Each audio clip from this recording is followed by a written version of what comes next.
The Minister of Sports and Youth Affairs of India, Anurag Thakur, has stumped the Pakistan Cricket Board with his response on the ongoing saga over the Asia Cup. Thakur has said, and I quote, "India will not be dictated by anyone." Now, the statement is coming in response to the PCB's tit-for-tat threat.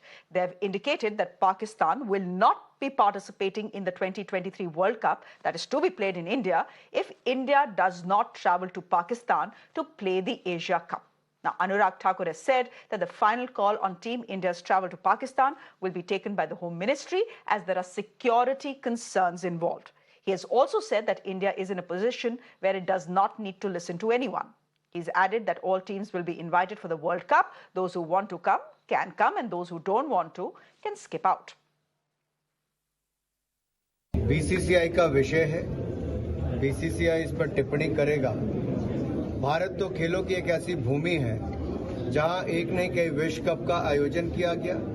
अगले साल विश्व cup भी होगा और दुनिया भर की टीमें भी खेलेंगी, क्योंकि भारत को आज कोई किसी क्षेत्र में नकार नहीं सकता। भारत के यहाँ पर खेलों को और विशेष तौर पर क्रिकेट जगत भारत के अलावा क्या है। भारत का एक बहुत बड़ा योगदान है क्रिकेट जगत में, और क्रिकेट का आयोजन विश्व कप का भारत में हो, भव्य भी होगा, ऐतिहासिक भी होगा। That is not the BCCI's call. See, we can't say where India goes. If whatever was done, if we leave the country or teams come into the country, we have to get clearance from the government. So once the government gives us the clearance, then we go ahead. We can't take a decision on our own. Let me go across to Kirti Azaad, who's a former cricketer, also someone who knows the BCCI inside out, who is joining us on the broadcast. Mr. Azaad, what is your view of this BCCI versus PCB battle that has now been raging on for the last 72 hours? First of all, terror and talks don't go together. And let PCB say anything. Since 2008 and 9, India has not traveled to Pakistan. And that is because of the terrorist activities that have taken place there, the kind of situation that has prevailed in Pakistan. We had a Sri Lankan team that had gone there. It was attacked right at the airport. They had to be evacuated by choppers from the cricket ground. So the security, as far as security measure in Pakistan is concerned, it is very serious. I remember my elder brother, who was Special Director Intelligence Bureau, he had gone for a recce before India resumed after 20 years and went to Pakistan to play cricket there. So it's very rightly said that the government of India has had this policy against Pakistan that terror and talks can't go together. So you think that India should absolutely stick to its principled stand and not go? I understand that. What do you then make of the fact that it is the ACB, sir, that gave the hosting rights to Pakistan for the Asia Cup? What explains that? When India has taken a principled stand, who's the ACB chairperson? Who's the one making calls? Jai Shah is the one making calls. Why was Pakistan given these hosting rights in the first place if India was not going to go there and play? And if India doesn't go there and play, and the ACB says, well, we are moving the tournament to UAE, Pakistan has a reason to be angry and upset. Well, let me put it this way. I thought it was going to be the Ministry of Home Affairs or the Home Minister who would have given a statement that looking at the situation and the relations that we've had with Pakistan, the team is not going to tour. So rather than the Ministry of Home Affairs or the Home Minister saying, it was the son of the Home Minister, the prodigal son, who came out and said he won't travel to Pakistan. I think we should not burn bridges with the ICC. Let the government, these are government policies. You remember when there was apartheid in South Africa, when it was called Rhodesia, countries have completely boycotted South Africa. When the Moscow Olympics took place in 1984, the entire Western bloc didn't go. Why? To prove a point.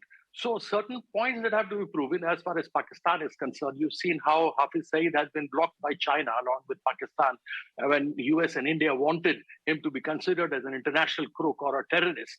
He vetoed it, and China vetoed it and stopped it. So the situation is very grave there.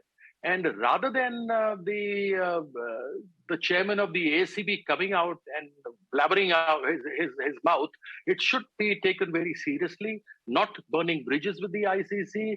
He should have kept quiet and let the MHA, which rightly Anurag Thakur said, the governments in 2008 and 9, you had a UPA government, now you have an NDA government, and they have carried on with this policy, terror and talks and tours to Pakistan, sorry. Okay, so if it is a principled stand, Mr. Kirti Azaad, and just by the way, I agree with that principled stand, and that's the stand this country needs to take, given the fact that Pakistan sponsors cross-border terrorism and creates trouble in this country. But if it's a principled stand, how does it not extend to neutral venues? Why is it just for bilaterals? Why not for international cricket as well? Why play Pakistan at all? If the stand is principled, it has to be uniform. I do agree with you, but then you have an ICC. And if Pakistan says we are not going to come to India, they might lose their membership in the International Cricket Council. So when you have these international tournaments, which are ICC tournaments, they're not bilateral tournaments between India and Pakistan. So when an ICC tournament, whether it's a T20 World Cup or a 50-over game or a test match, these are bilateral, which India can say, no, we're not going to go to Pakistan. But then when you have a test series somewhere being played between two countries, well, I can go to Australia, Australia can come here. But as far as Pakistan is concerned, like the apartheid in South Africa and like the Moscow Olympics banned by the Western Bloc, same way India doesn't want to go to Pakistan. But you have to keep your ICC commitments, whether these 3 tournaments that are being held by ICC, we are bound by that. Otherwise, we lose the membership. Pakistan's cricket board has said, and we've had representatives from there coming on this channel and saying, look, the country is absolutely safe. We welcome Indian cricketers. Let them come. We'll ensure that they are safe. Yes, what happened with the Sri Lankan team was unfortunate. But post that, you've had other international teams come, play on Pakistani soil, and they've been absolutely safe. Why is there a reason to believe that the Indian team will not be safe for Pakistan? It's a question that the PCB is posing. Well, the other countries who have gone and played are not suffering from cross-border terrorism as India is. And we see that. We saw Pulwama in 2019, the way 40 of our CRP Jawans were massacred by that bomb blast, by the jihadi blast.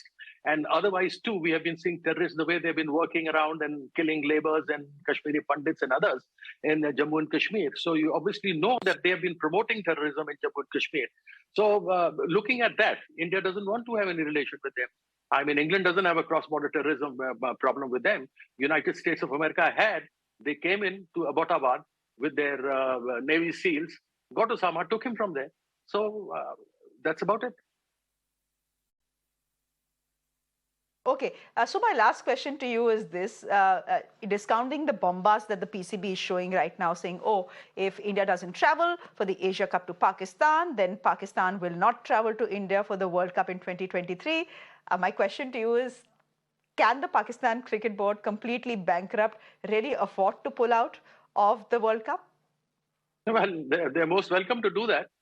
I mean, their players are always dying to come to India. They want to play here all the time. Many a times I meet many of them in England, and they are dying to be here. The commentators and others, they want to come here and play cricket. If they don't want to, good luck to them. They may lose their ICC membership. Okay, Mr. Kirti Azaad, before I go, let me ask you, there's something called cricket diplomacy. We had someone yesterday on the show talking to us about how cricket can go a long way in trying to cool down tempers on both sides. You know, you have a bilateral that is organized. You have the prime ministers of both countries shake hands, watch the match in a friendly environment that perhaps could go some way in trying, as I said, to cool down tempers on both sides of the border, on trying to establish some degree of normalcy. Is that a view you buy? I don't particularly buy it, but as an ex-cricketer, is that a view you buy?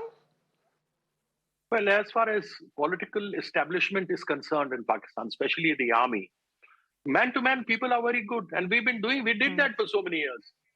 I mean, there were cricket tournaments being taking place. I mean, we were playing bilateral games against Pakistan. We were touring there. They were coming over to India. That was taking place.